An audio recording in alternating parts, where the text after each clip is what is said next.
శ్రీ గురుభ్యో నమః. చిన్ననాటి చందమామ కథలకు స్వాగతం. ఈనాటి కథ శీర్షిక గడుసువాడు.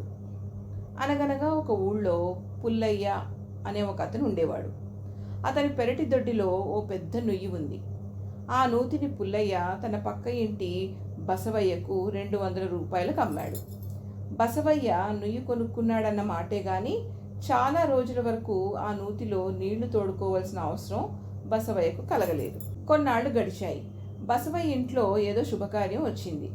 చుట్టాపట్టాలందరూ చాలామంది వచ్చారు. వాళ్ళందరి స్నానాలకి తన పుల్లయ్య దొడ్డిలో కొన్న నుయ్యి చూపించాడు. వాళ్ళు స్నానాలు చేద్దామని వెళితే పుల్లయ్య బసవయ్యకు అడ్డం వచ్చి నూతిలో నీరు తోడుకోవడానికి వీల్లేదు అన్నాడు. బసవయ్య తెల్లబోయాడు.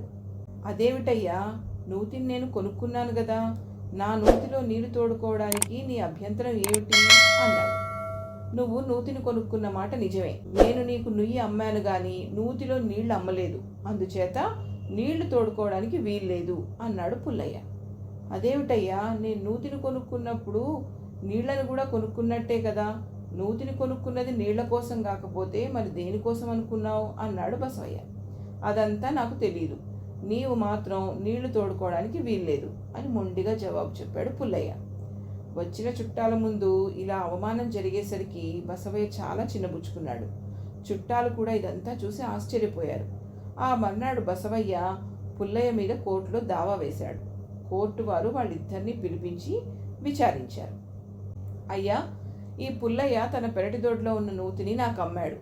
నేను కొనుక్కున్న తర్వాత చాలా కాలం వరకు నాకు ఆ నూతితో అవసరం లేకపోయింది.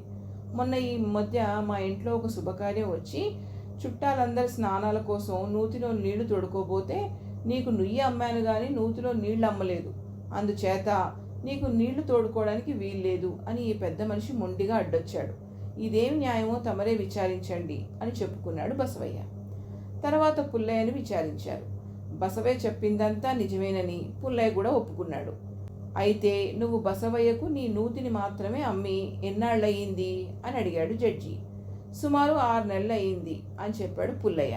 అలాగైతే ఈ 6 నెలల నుంచి నువ్వు బసవయ్య నూతిలో నీ తాలూకు నీళ్లు ఉంచినందుకు నెలకు 10 రూపాయలు చొప్పున 6 నెలలకు 60 రూపాయలు నువ్వు బసవయ్యకు అద్దె చెల్లించి నూతిలో నీళ్లు యావత్తు తోడించుకుని అతని నూతిని అతనికి ఖాళీ చేసి ఇవ్వు అని తీర్పు చెప్పాడు. ఈ తీర్పు విని పుల్లయ్య తెల్లబోయాడు. తన గడుసుదనానికి తగ్గట్టుగానే బుద్ధి చెప్పాడని గ్రహించి, బాబు, నుయ్యి నూతిలో నీరు కూడా నీవే. ఈరోజు మొదలు నూతి విషయంలో నీ జోలికి రాను. కోర్టు వారు బాగా బుద్ధి చెప్పారు అని కోర్టు వారి తీర్పు ప్రకారం బసవయ్యకు 60 రూపాయలు దర్శించుకున్నాడు. చూసారా, పుల్లయ్య అతిగడుస్తనం 60 రూపాయలతో అడిగింది. ఇంతటితో ఈ కథ కంచికి, మనం ఇంటికి.